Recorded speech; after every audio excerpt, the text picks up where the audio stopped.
Halo semuanya, selamat datang di channel AN Plot. Sekarang kita sudah sampai di chapter ke-14 belajar forex.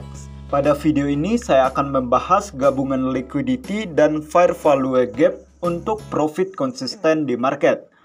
Pola liquidity dalam sebuah market tidak sepenuhnya sama.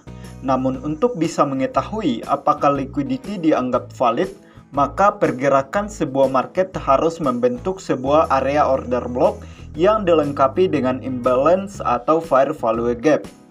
Nah, di sini kalian bisa lihat ini adalah liquidity swap. Jadi bentuknya itu seperti ini ya. Kadangkala market itu mengikuti pergerakan seperti ini, maka area ini dikatakan sebagai liquidity swap.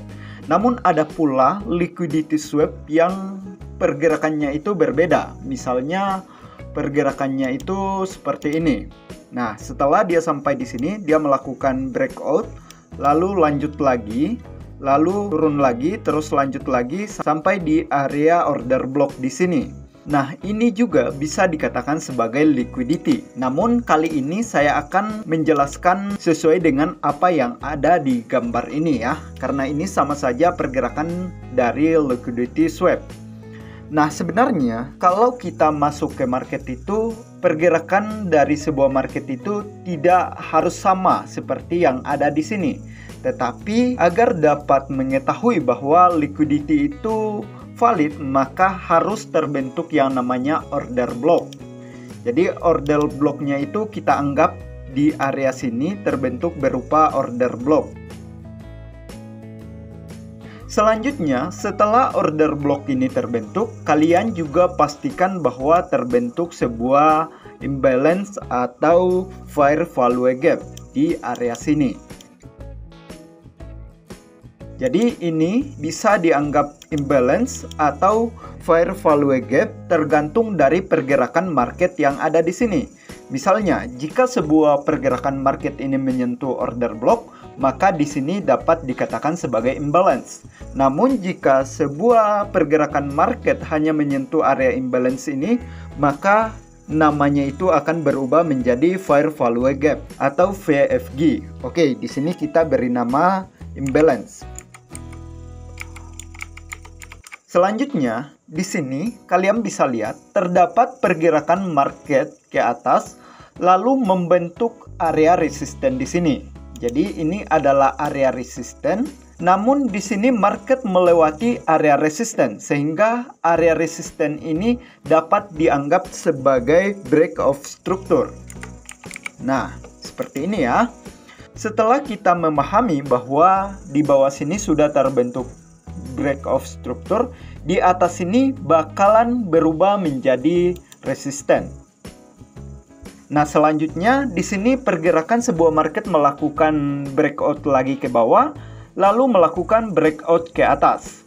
Maka area bawah sini bakal menjadi berupa support.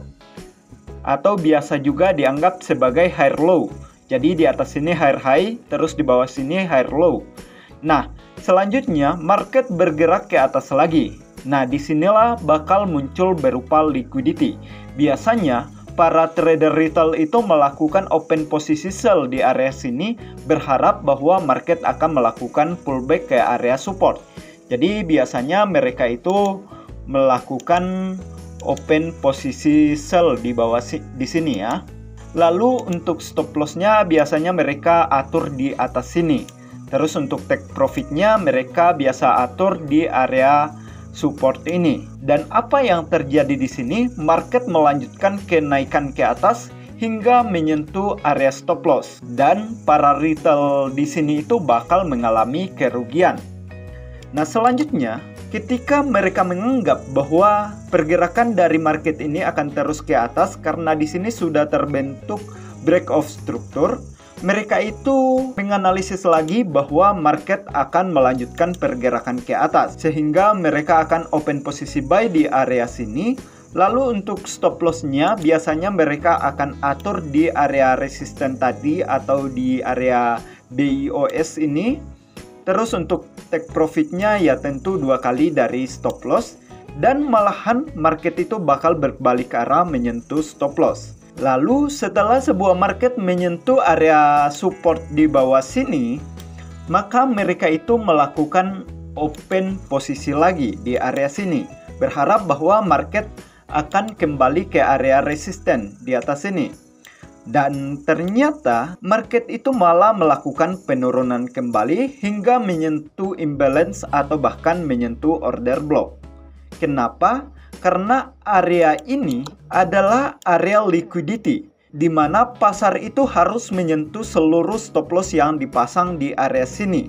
Setelah pasar menyentuh seluruh stop loss yang dipasang di sini, maka dia itu bakal kembali ke area order block untuk menjemput para buyer yang tidak berhasil masuk di area pertama ini.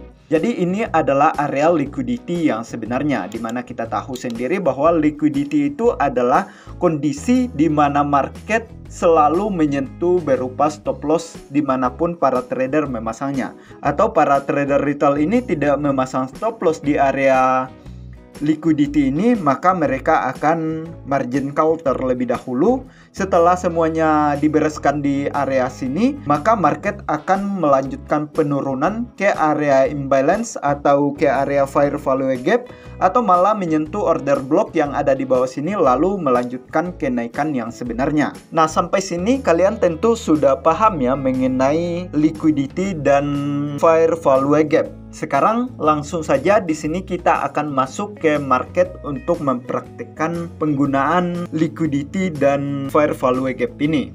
Nah, di sini terdapat sebuah market yang sedang bergerak sideways terus melakukan uptrend. Lalu di bawah sini terdapat berupa downtrend, terus di sini terdapat berupa candle yang terbentuk, di mana candle ini bisa kita jadikan sebagai area order block atau area demand. Kenapa kita jadikan area demand di sini? Karena dua candle di sini itu menandakan kekuatan seller dan buyer, di mana candle biru ini menandakan dominasi buyer lebih tinggi daripada seller, sehingga market itu melakukan kenaikan yang gila-gilaan. Setelah kita membuat berupa order block di sini atau area demand di sini, selanjutnya di atas garis order block ini kita menemukan sebuah imbalance atau fair value gap. Nah, terus di atas sini ini juga terbentuk berupa area resisten ya. Jadi ini adalah area resisten pertama setelah market bergerak dari bawah sini.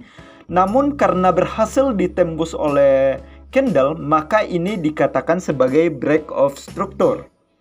Oke, kalian paham?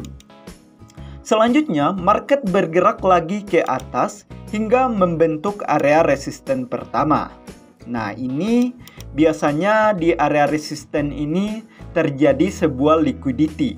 Kenapa terjadi sebuah liquidity? Karena pergerakan market dari area di sini sampai dengan area imbalance atau bahkan area order block itu tidak menentu ya. Bahkan semua retail yang masuk di area ini setelah area resisten ini akan disapu habis ya, sebelum dia menyentuh area imbalance atau bahkan menyentuh area order block. Nah, terus di sini market itu bergerak ke bawah hingga membentuk berupa area support atau bisa juga dikatakan sebagai higher low.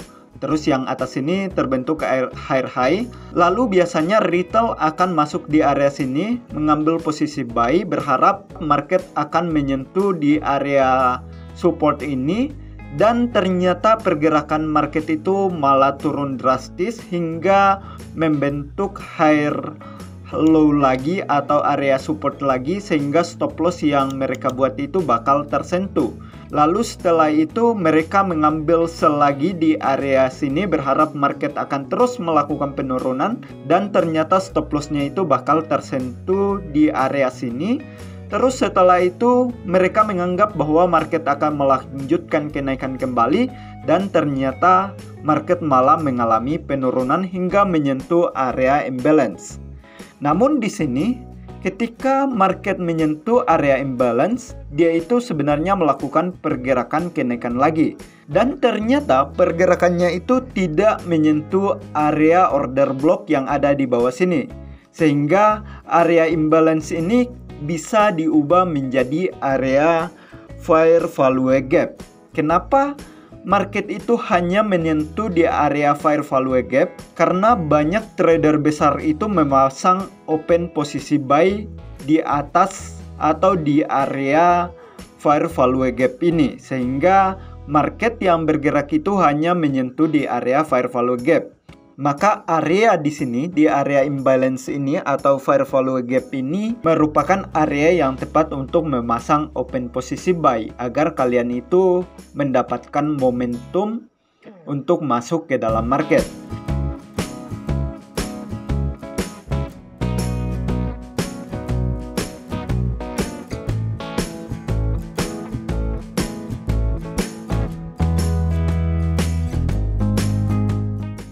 Jadi cukup simpel ya penggunaan liquidity dan fair value gap untuk memperoleh profit dari market. Jika ada pertanyaan seputar penggunaan liquidity dan fair value gap di market, bisa kalian tulis di kolom komentar. Semoga video ini bermanfaat. Sampai jumpa di video berikutnya.